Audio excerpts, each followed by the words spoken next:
"We've got enough problems in this town, old man." An arrogant cop thought his badge made him untouchable. But when they read the veteran's name in court, it wasn't just another case. It was something the judge never expected to hear again. Who was this veteran?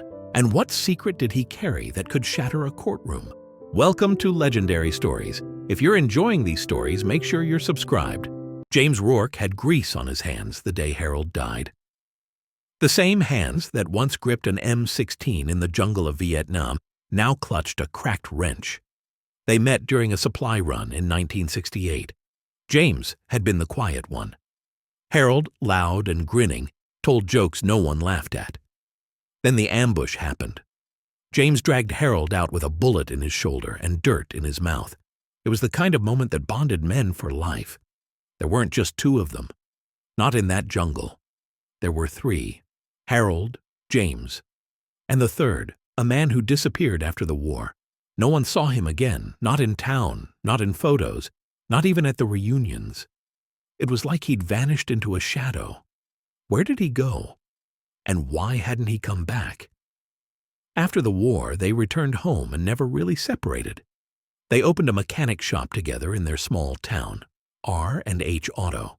Just two veterans with calloused hands and a borrowed socket set. A dusty shop squeezed between a boarded-up laundromat and a sagging feed store. They didn't charge much, especially not to other veterans, or to single mothers, or to anyone who looked like life had been hard on them. The locals came to count on them. R&H Auto wasn't just a repair shop, it was part of the town's rhythm. But then Harold got sick. They called it Agent Orange, said it had been waiting in his system for years. James watched the weight drop off him, watched his best friend fade. And 5 days ago, Harold took his final breath. James hadn't opened the shop since. Harold's truck still sat in the corner bay. The day he passed, he left it parked at an angle, engine warm, driver's door slightly ajar, like he meant to come back. James hadn't touched it since, not the door, not the seat, not the note he saw tucked under the visor. Still folded, still waiting. As if Harold had left it for a moment James hadn't reached yet.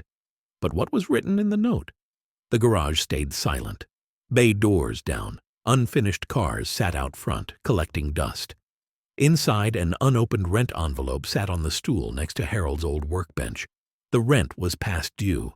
And without Harold, James couldn't keep up, on the work or the bills. Each morning James thought about unlocking the doors, thought about trying to keep it going. But the idea of facing it alone was too much, and tomorrow was Harold's funeral. James had promised he'd be there, promised he'd say a few words, promised he'd carry the flag. He grabbed his old duffel bag and limped his way down Main Street, planning to grab a bite to eat before getting cleaned up for the service. He didn't know it yet, but the next 3 hours would test a promise made 50 years ago, and drag the past into a courtroom that wasn't ready for it. That's when the police cruiser rolled up. The door opened and a boot hit pavement. Officer Daniels, a younger man, clean uniform, sharp jaw, no patience. He looked James over, graying hair, tired eyes, duffel in hand, limp in his step. "You can't be loitering near city property," Daniels said, already irritated. "I'm just heading in for some food," James said plainly. Daniels scoffed. "We've got enough problems in this town, old man. I don't think we need another one." He didn't wait for a response. The cuffs clicked. He sat stiff in the back of the cruiser. The seat was cold, his wrists tighter than they needed to be.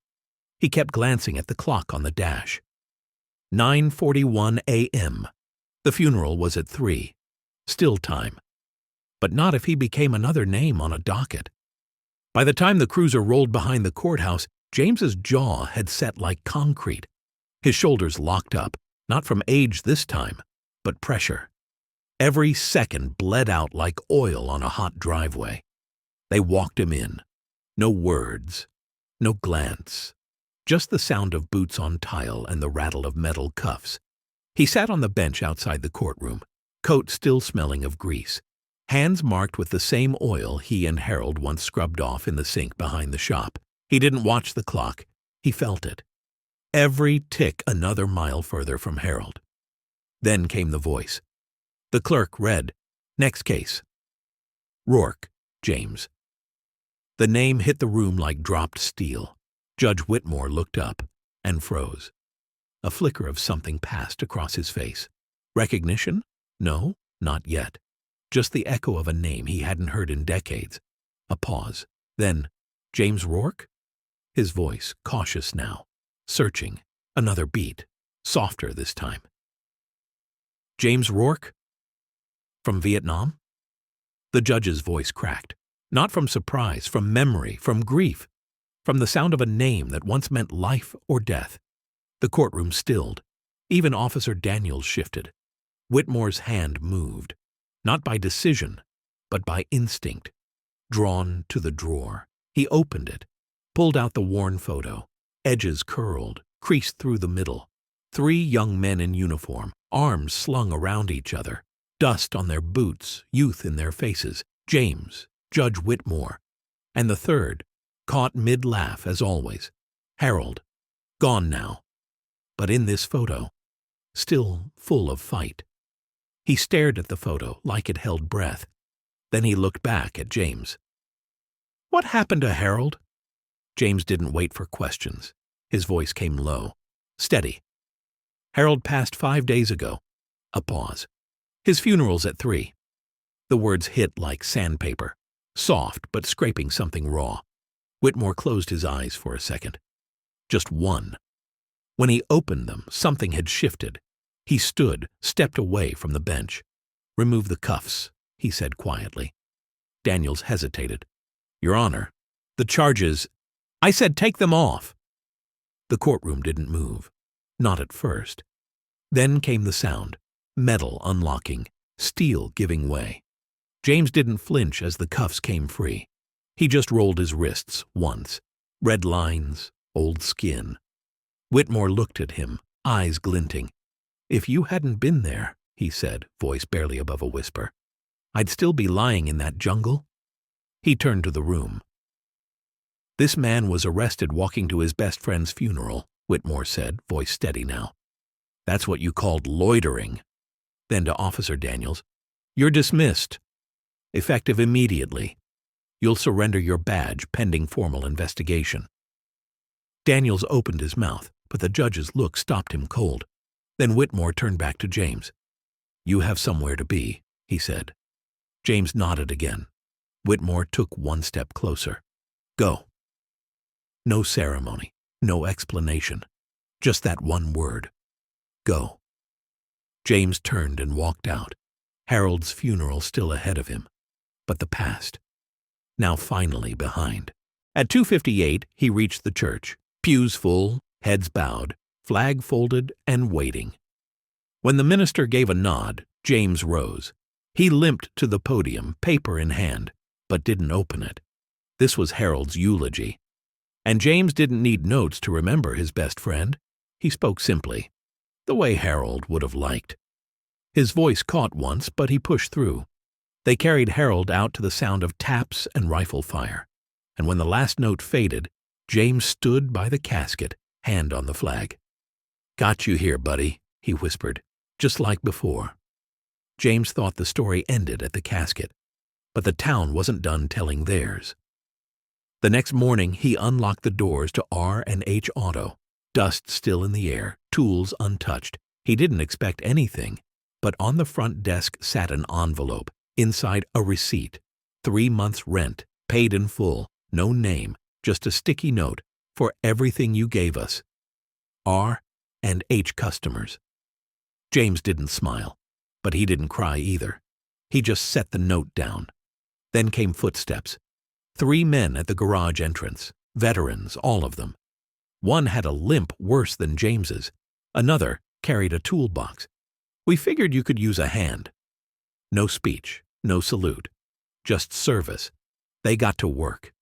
Before he left for the night, James crossed the garage to Harold's truck. It hadn't moved. Not since the day Harold left it parked at an angle. Engine warm, driver's door still cracked. The note was still there, same crease in the visor, same corner poking out, untouched since the morning James first saw it. and couldn't bring himself to read it. This time he reached up, slowly, deliberately, and pulled it down. One line. Faded ink. Familiar handwriting. "She's all yours now, brother. Keys are under the visor, just like always." James rested his hand on the wheel, didn't turn the key, didn't need to. The engine could wait, but the message had been heard, and the promise finally kept. The shop was open again, but it had never really closed. Not to this town.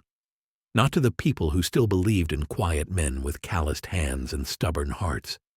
Not to the memory of two men who survived the war and never stopped serving. If this story moved you, tap the like button and share it. What part hit hardest? Tell us in the comments. And if you want more stories like this, subscribe. Because sometimes the quietest heroes carry the loudest legacies.